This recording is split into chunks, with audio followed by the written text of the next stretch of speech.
Sister Clare Crockett, servant sister of the Home of the Mother, alone with Christ alone.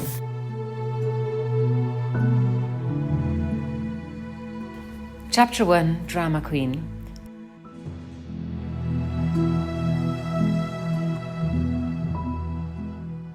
Clare Teresa took a deep breath, opened her arms wide, and was off. The grassy downward slope made it easy to run as she let her legs freely take her to the bottom of the bankin, a hill just behind her house that was now covered in precious little daisies. A smile of pure joy formed on her lips as she spun around and turned to watch her little sisters follow suit.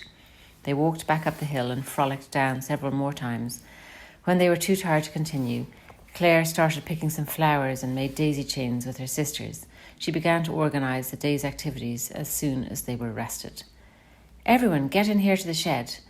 At the Crockett home in the Brandywell neighbourhood, there was a small covered space behind their house of about 2 square metres called the shed, where all types of random objects were stored, parts of broken bicycles, cracked mirrors, halves of clothes pegs. "Shauna," she turned to her sister, "you go call everyone and say that we'll be in the shed." "Aye," the girl responded reluctantly.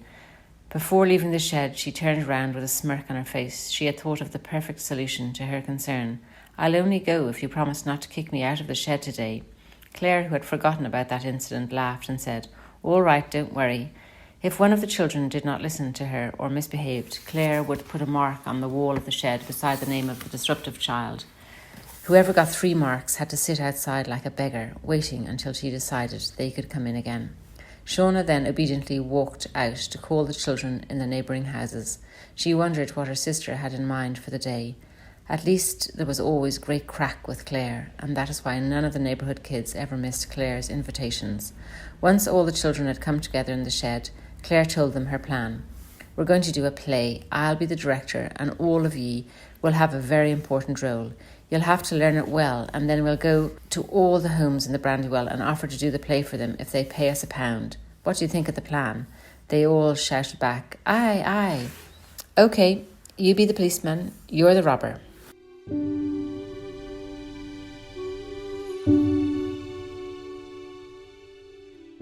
Clare Teresa Crockett was born on November 14th, 1982 in Derry, Northern Ireland, to Gerard Crockett and Margaret Doyle. She was the first grandchild on her mother's side. As soon as she got out of the hospital, her mother came and placed the newborn Clare in her grandfather's arms. He then exclaimed, "This child is gifted." And gifted she was. Drama seemed to flow in her blood from the day and hour she was born, as her mother Margaret said.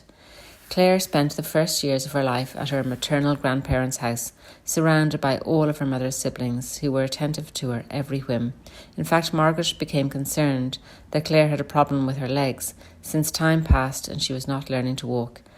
After several doctor's visits, however, Margaret was informed that the real problem was that little Clare simply had no need to walk.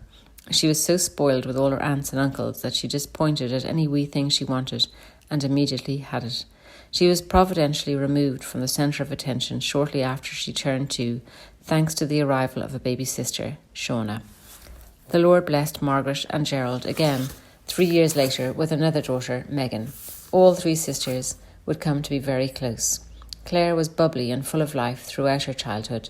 Neighbours to the family home remember her with a smile on her face.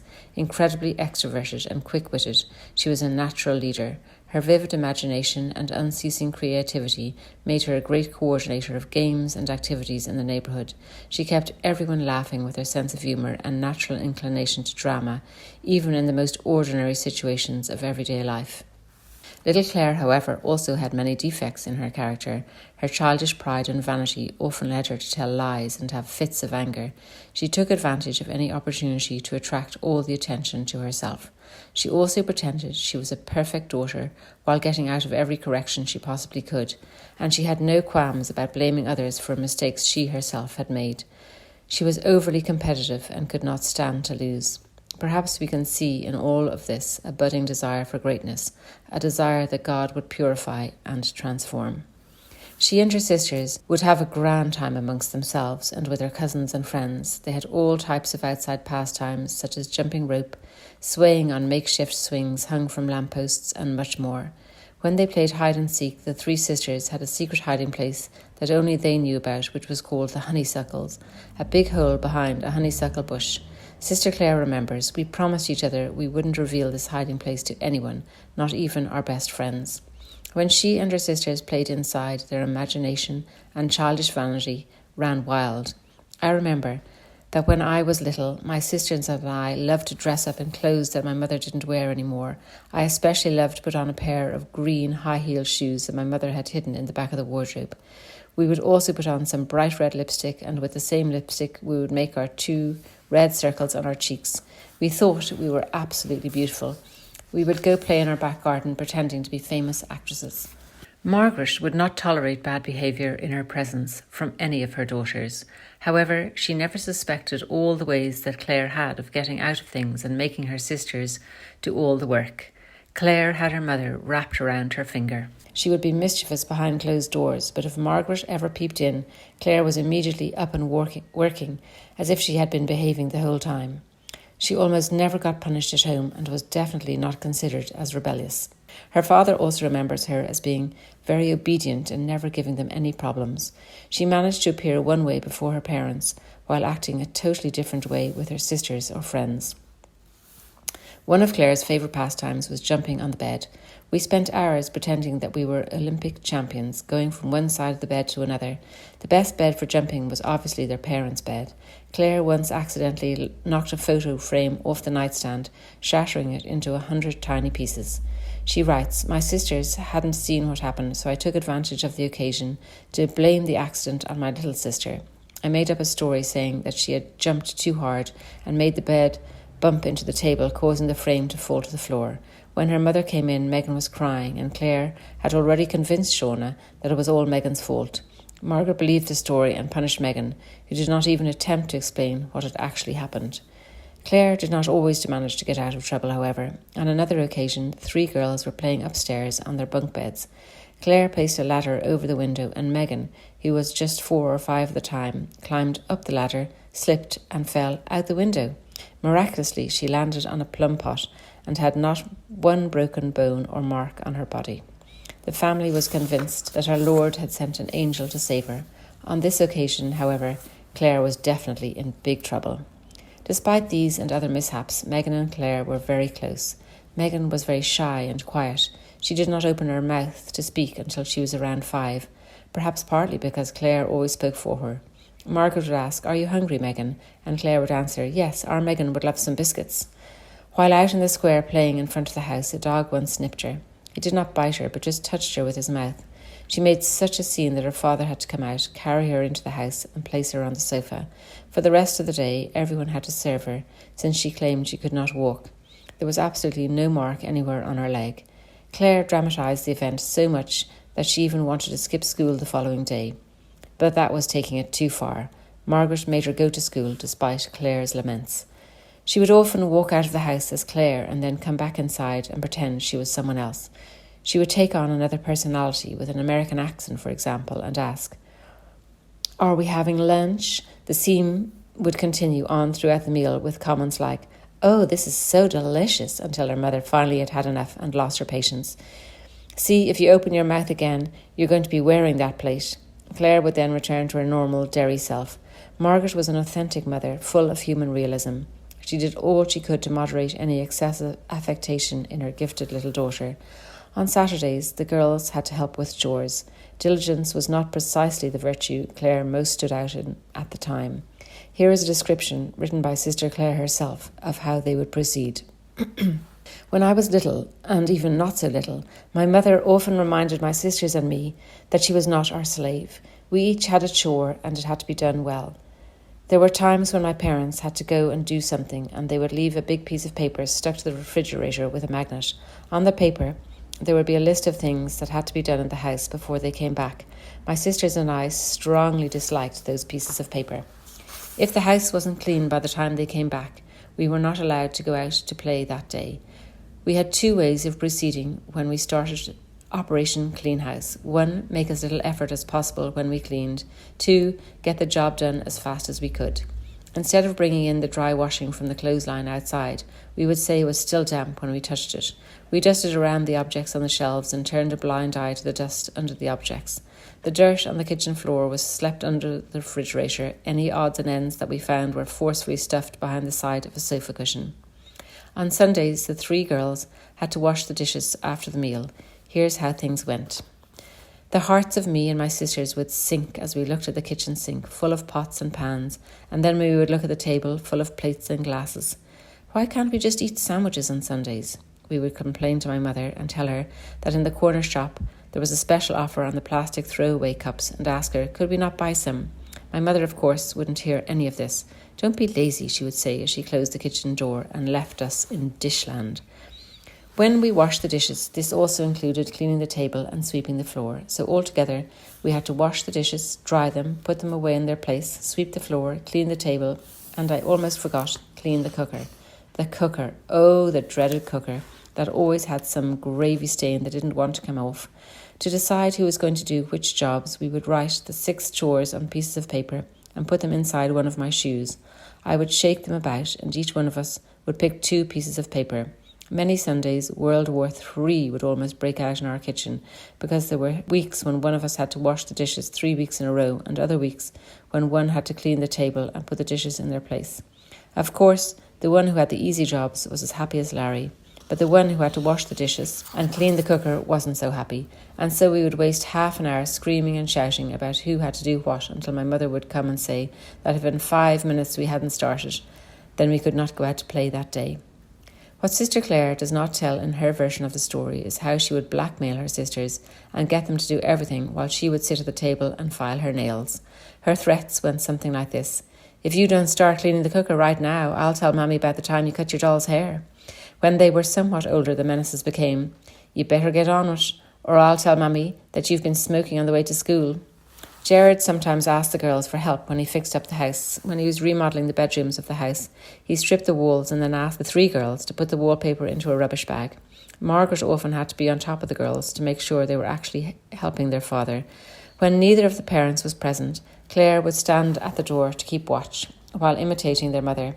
I'm coming up those stairs now. I hope those papers are lifted. She did this, of course, without moving a finger to help her poor sisters. Once, she did not keep watch well enough and began to imitate her mother, who quietly walked up behind her. Margaret let out a big roar, frightening Claire, who immediately claimed to have been helping her sisters. In fact, she insisted, she had been the one to lift most of the papers into the rubbish bag. Her parents also remember that she got good marks at school and was always at the top of the class. Education was seen as very important in Derry, as it was a door that opened up 1,000 possibilities. If you do well at school, you can do whatever you want. She went to elementary school at Nazareth House School, run by the Sisters of Nazareth, just 10-minute walk from home. Claire did not usually give her mother any problems as to getting her homework done. She loved reading and writing, but she had a special dislike for science and mathematics. If she could get out of studying math and science, she definitely would. One day, while I was in class, I saw that the math teacher had a red book that said, Answer Book. I had to get a hold of that book. I thought to myself, that way I won't spend my time doing math homework and I'll have more time to play. During recess, when no one was inside the classroom, I took the book and put it in my backpack. When I got home, I had to do my homework like always. In half an hour I had finished, using the answer book, of course. My mom had a surprised look on her face when she saw that I had finished my math homework and that the answers were correct. How is that possible, she asked me.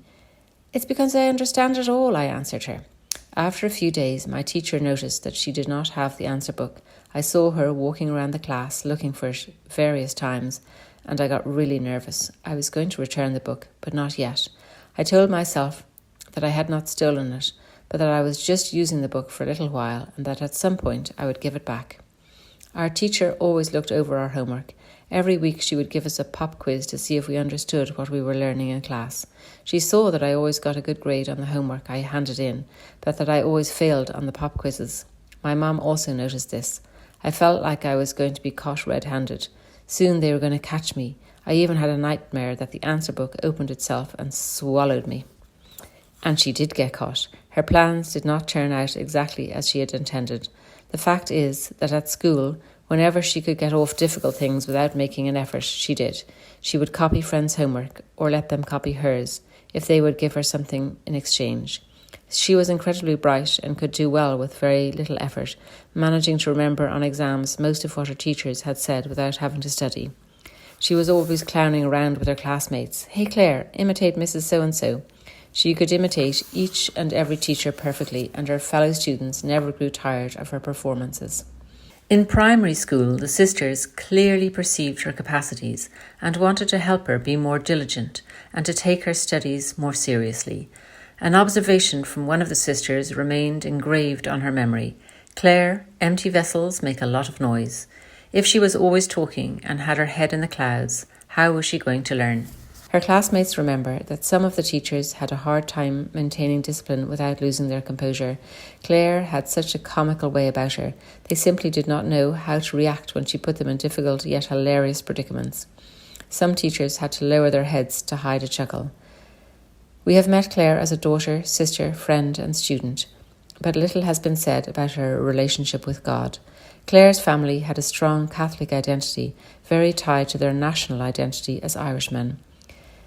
They were of a simple faith based on family tradition. From the very beginning, Gerard and Margaret wanted Claire to be baptised. They had difficulties convincing their priest to baptise her because they were not yet married. However, the young parents were so insistent that the priest finally agreed to baptising her in secret in a basin in the sacristy at the nearby Long Tower Catholic Church. Although the choices they had made were not fully in line with the Church's teaching, they did not want to deprive their newborn of God's protection. Their image of God was that of a big man who was up in heaven taking care of them, as long as they did not misbehave. God had total control of everything and made the decisions, which they simply had to accept. Margaret herself, who for many years went to daily mass, would describe their faith in this way. "Religion was everything to us, different from what you learn now. The fear of God was put into us." They went to Sunday Mass every week to fulfill their obligation with God. At school, Claire had Mass every Tuesday, although she later confessed that she was totally uninterested. She tried to kill time by looking at people's hair, their noses, anything except the priest and the altar. As is the custom in Ireland, all of Claire's preparation for the sacraments took place at school rather than at the parish. It was at Nazareth House that Claire received her preparation for her first communion in primary 3 at age 7 and confirmation in primary 7 at age 11. Perhaps partly due to her lack of interest, she was not conscious that she was receiving the body of Christ and that she had to prepare her heart to receive him. She did make her first confession beforehand, but again, she did not realise the importance of the sacrament, nor did she know how to examine her conscience. Her excitement for her first Holy Communion was all about the exterior details of the celebration. She says, "I made my first Holy Communion on the 20th of May of 1990. The night before, I could hardly sleep, but I was so excited, and I could hardly sleep for all the wrong reasons. I couldn't wait to put on my first communion dress. It had a veil and gloves to match. Every day I would ask my mother if I could try it on. 'You've already tried it on 3 times, Claire. You don't need to try it on again. But maybe I've grown a little bit from yesterday and it won't fit me anymore.' I would say this because I wanted to put it on and look at myself in the mirror and pretend that I was a princess. My mother would just roll her eyes and go on with what she was doing. As it was such a special day, after the ceremony, we were going to have a little party with some of my family members. I was really looking forward to that. And of course, we were going to take lots of photos of me with my family and my beautiful dress. For these reasons, I had butterflies in my stomach the day before my first Holy Communion." Her life of faith as a child, however, was not limited to Mass on Sundays. Her mother would take her to church when the parish organised the 40 hours of Eucharistic adoration. Sister Claire relates, "I remember my mother with her prayer book, and the Blessed Sacrament must have been on the altar, but I didn't see it. I saw all these candles that it had all around it, and I thought the 40 hours was to go up and count the 40 candles on the altar. Understandably, as a little girl, she did not enjoy going to the 40 hours. They would pray the rosary every night at home when they were little. Ever since I was 3 or 4 years old, we had to pray the rosary on our knees, and I remember my mother, who would nip at my arm and saying, 'Would you be quiet, would you?' On some occasions, the Legion of Mary would have a statue of Our Lady go around their neighbourhood and visit the different houses. The Crockett family would pray the rosary then with special devotion. In general, however, the girls rolled their eyes when it was time to pray, not appreciating it in the slightest. Our Lady, however, had already set her eyes on Claire with motherly affection. When she was around 7 years old, Clare went to church with her mother and her sisters during Lent. All the statues were covered with purple cloths. They went up to the choir loft, and from there they prayed the Stations of the Cross. Images of our Lord's Passion were projected on a white cloth located in the presbytery, while the faithful sang, "Jesus, remember me when you come into your kingdom." She was overwhelmed to the point of tears, seeing how much that man was suffering, but not knowing who he was or why he underwent such pain. The compassion Clare experienced before images of the Passion of Jesus shows us how profound this little girl truly was. She did not know he was God. She did not know that he suffered to redeem fallen humanity. All she saw was a man who suffered terribly. But human suffering never left her indifferent. When later asked whether she remembered the first time she had encountered suffering, Sister Clare told a simple story from her infancy, certainly previous to this visit to the church when she was only 7. She was outside on the street, and she saw a very elderly gentleman walking with difficulty, wincing as he took each step. Little Clare was devastated as she imagined the pain this old man was experiencing. Her heart hurt as she watched him. Her infantile response was to conclude, "When I grow up, I want to help people not to suffer so much." We will see how this sensitivity and compassion accompanied her and grew deeper throughout her life. As a child, Clare took part in many pious practices. However, as is clear in the experiences above, she did not perceive what these practices meant or why they were important. She did not grasp how much God the Father loved her, that the Word of God became flesh to redeem her, or that she had received the Holy Spirit to transform her and guide her interiorly. She participated exteriorly, but the only motivation she could grasp was that of fulfilling obligations and continuing a tradition. Several family tragedies affected the life of faith in her home. Shortly before Clare turned 8, one of her father's sisters disappeared. A week later, her body was found, thrown in a ditch near a stream outside the town. An inquest ruled that she had drowned, but many questions were left unanswered, and the family always considered her to have been murdered. Several years later, another of Gerard's sisters died with her husband and 2 sons when their house caught on fire. Their only daughter survived, but with terrible burn marks. Why did God permit this, was the question that came to their lips. How could God take them and leave their daughter on her own in this condition? St. John Paul II writes in his encyclical on human suffering, that while the beauty of creation opens man up to the existence of God, evil and suffering seem to obscure this image, sometimes in a radical way. Clare's parents had difficulties understanding how God could have permitted such evils. Perhaps the image of God as the big man who arbitrarily controls everything from up there was an obstacle to a deeper understanding of the tragedies and to the realization that it is only Christ who causes us to enter into the mystery and to discover the why of suffering. Going to Mass on Sundays seemed to lose its meaning for the Crocketts. Margaret, however, continued to send the 3 girls every Sunday morning. Clare, who was 15 at this time, and her sisters, after picking up the parish bulletin, would normally go to the park next to the church and spend the candle money on fags and wait until Mass was over to return home. The background of the Crockett family's faith and the Catholic identity will become clearer in the next chapter as we will turn to the history of the Derry city and its internal conflicts.